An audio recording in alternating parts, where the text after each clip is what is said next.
मगर 38 लाख एकड़ जमीन के बावजूद एक हॉस्पिटल बताइए, एक यूनिवर्सिटी बताइए, एक इस्लामिक लर्निंग का इंस्टीट्यूशन बताइए। आप मुझे बताइए, ये सरकार मुसलमानों को क्या रिप्रेजेंटेशन पार्लियामेंट और असेंबली में देगी? ये कहते थे कि किसी धर्म का साथ नहीं लेना चाहिए, वो पीरजादा अब्बास सिद्दीकी की फुरफुरा शरीफ के साथ खड़े होते हैं।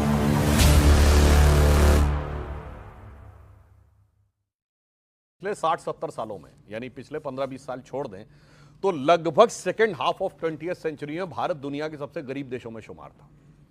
मुसलमानों की संख्या इंडोनेशिया के बाद सबसे ज्यादा यहां थी, यानी भारत का मुसलमान पूरी दुनिया के सबसे गरीब मुसलमानों में शुमार था। ठीक, मगर भारत का वक्फ बोर्ड दुनिया का सबसे अमीर वक्फ बोर्ड हो गया। मतलब उसके पास सिर्फ भारत में नहीं, दुनिया में किसी वक्फ बोर्ड के पास इतनी जमीन नहीं है जितने भारत के वक्फ बोर्ड के पास है। भारत में सरकार के बाहर किसी के पास इतनी जमीन नहीं जितनी वक्फ बोर्ड के पास है। दुनिया में किसी नॉन गवर्नमेंट इंस्टीट्यूशन के पास इतनी जमीन नहीं जितने भारत के वक्फ बोर्ड के पास है। और आज भी ये कहा जाता है कि मुसलमानों का एक बड़ा तबका गरीब है, अशिक्षित है, उसे आवश्यकता है, मगर 38 लाख एकड़ जमीन के बावजूद एक हॉस्पिटल बताइए, एक यूनिवर्सिटी बताइए, एक इस्लामिक लर्निंग का इंस्टीट्यूशन बताइए, एक लाइब्रेरी बताइए, एक अनाथाश्रम बताइए, एक वृद्धाश्रम बताइए। सब अगर इतना भी उस गरीब के लिए नहीं हो रहा है, इसके बाद तो 5 स्टार होटल बनने के उदाहरण हैं, फार्म हाउस बनने के उदाहरण हैं, शॉपिंग मॉल बनने के उदाहरण हैं, कमर्शियल प्रॉपर्टी में प्लॉट्स कटने के उदाहरण हैं। और इसके बाद आपको शायद पता हो कि लगभग 59,000 मुकदमे लिटिगेशन में प्रॉपर्टी हैं, उसमें 3,165 यहां पर मुस्लिम पीड़ित हैं जिन्होंने वक्फ बोर्ड के खिलाफ कर रखा है। तो वक्फ बोर्ड की शानदार मुकद्दस जमीन के साथ जो धोखा हुआ है, उसके लिए शायद वक्फ बोर्ड की जमीन क्या कह रही है कि बेकस पे कर्म कीजिए सरकार मदीना, गर्दिश में है तकदीर, भंवर में है सफीना। ये देखिए सबसे बड़ा मजाक दुनिया का, जिसका नाम है Rashtriya Muslim Manch. With due respect to Faiz भाई, ये सबसे बड़ा मजाक है। ये कहते हैं साहब आप मुझे बताइए, आप कितनी सीटें मुसलमानों को देते हैं?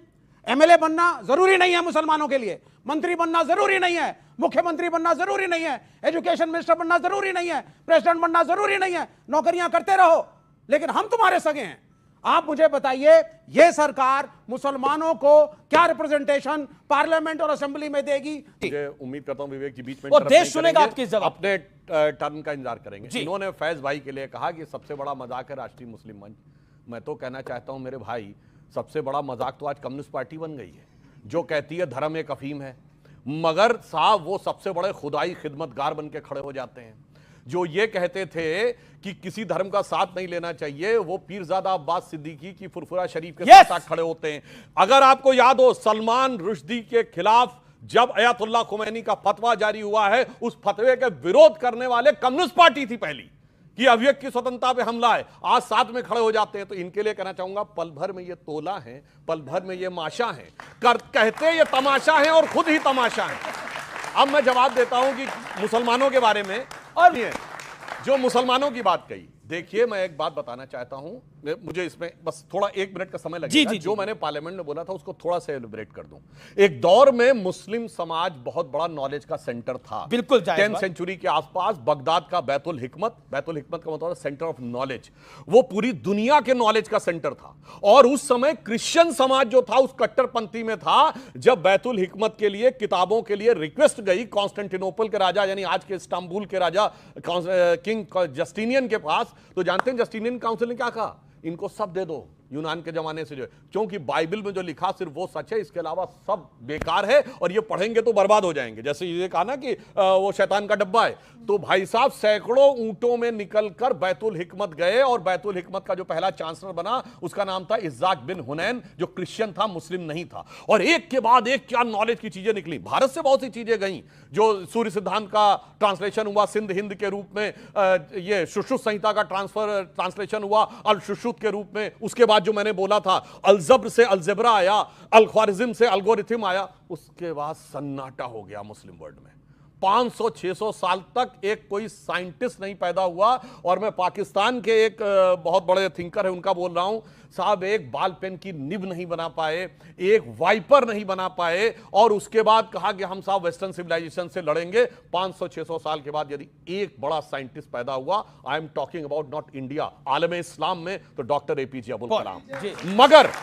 मगर दुख की बात क्या है, एक लाइन बोल दूं, 2007 का साल मुझे याद है जब कलाम साहब का सेकंड टर्म होना था। हम चाहते थे कलाम साहब को सेकंड टर्म मिले, मगर कलाम साहब को सेकंड टर्म देने के लिए ना डीएमके राजी थी जिस तमिलनाडु के थे, ना सपा राजी थी, ना आरजेडी राजी थी। मगर 2007 का ही वो साल है जब अफजल गुरु, जो संसद के हमले का मुख्य आरोपी सुप्रीम कोर्ट से सजा याफ्ता हो गया था, उसको फांसी नहीं हो उसके लिए सब साथ खड़े थे। आप सोचिए, अफजल गुरु को बचाने के लिए खड़े, कलाम साहब को रोकने के लिए खड़े, फिर कहते हैं कैसा मुसलमान और किसके साथ। साहब सोचिए, छोड़िए क्या होता है एमएलए एमपी बनाने से। मैं तो कहना चाहता हूं एमएलए एमपी बनने से मुस्तकबिल सुरक्षित नहीं होता है। अरे आप तो वो थे किसी जमाने में शहंशाह आलम, बादशाह गाजी जिंदा पीर, बादशाह आलमगीर, हुक्मरान वक्त, निजामुल मुल्क, हुजूर नवाब, और आज कहते हैं साहब हम मजलूम हो गए। एमएलए एमपी तो लेते रहे, काहे मजलूम हो गए। ओके। और ममता बनर्जी जी को चाहिए कि ममता बनर्जी जिन लोगों की जानें गई हैं उनके संपर्क में रहें। जान तो वापस वो नहीं कर सकती, लेकिन उनके साथ कम से कम उनको खड़ा होना चाहिए। तो सिर्फ आपके चैनल के माध्यम से ममता जी से एक गुजारिश करना चाहता हूं कि अगर मेरी बात वो सुन रही हैं, मुझे पता है वो आपकी बात सुनेंगे, आपको जानती वो मुझे जानती हैं, मैं उनसे कहना चाहता हूं कि चुनाव से पहले अपने मुल्क पे नजर रखिए। भाजपा सत्ता पाने के लिए कई लोगों की मुल्क बनाने की कोशिश है, होगा नहीं। अपने सूबे पर, अपने चिकन में कलक करने की बात कर रहे थे, सच्चाई इनके मुंह से निकल गई है। अरे ठीक है, कैसे चल रहा है भाई, लाइव जा रहा है, चिंता मत करो, शांत होइए जी। अब आपने वक्त पे सवाल किया, आखिर ऐसा कानून क्यों संसद में लाया गया कि पहली बात तो कमेटियां बनाना पड़ रही है कि समझाओ कि ये कानून अच्छा है। दूसरा, पार्लियामेंट जब आपने इतनी बहसें की तो फिर आपने फिर 7 दिन का वक्त क्यों मांगा जवाब देने के लिए। आप कोई भी चीज है, मोदी सरकार कोई भी कानून ला रही, चाहे वो किसानों के लिए लाई, आखिर बैकफायर मारना पड़ा। एक कानून ये लेकर के आई, कमेटियां बनाना पड़ी। अरे भाई आप देश के प्रधानमंत्री हैं, इतनी बड़ी संसद के मालिक हैं आप, तो आप ऐसा कानून लेकर के आइए कि सबके गले तो उतरे। आप समझाते फिर रहे।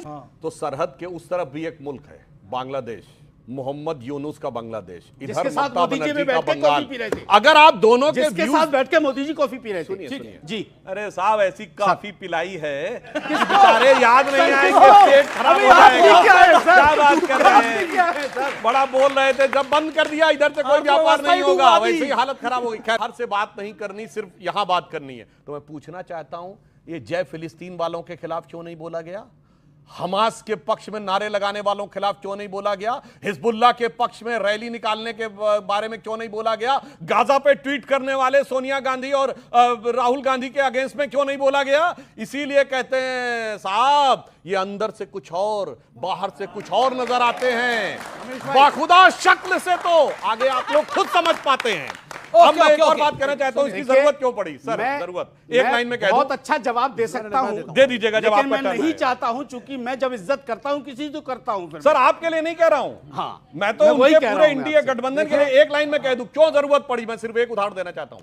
Catholic bishop council of Kerala ने लिख के दिया है कि जिस ढंग से सैकड़ों एकड़ जमीन पर क्रिश्चियंस की कब्जा हुआ है और जिस ढंग से चर्चेस पे कब्जा हुआ है, उन्होंने लिख के दिया कि साहब इस पे जल्दी से जल्दी चेंज होना चाहिए। और अपोजिशन पार्टी के एमपीज को भी उन्होंने रिक्वेस्ट की थी, 31 मार्च को उन्होंने लिख के दिया कि साहब यूनानिमस करवाइए, क्योंकि ये बहुत हमारे लिए कष्टकारक हो रहा है। अब बताइए, अब जब दोनों माइनॉरिटी हो गई तो पहले तौला जाता है, एक कौन सी मजबूत वाली माइनॉरिटी है, कौन सा मजबूत वाला वोट, इसकी धमक ज्यादा है, इसकी खनक, छोड़ो क्रिश्चियंस को छोड़ देते हैं, ये वाला पकड़ लेते हैं जी।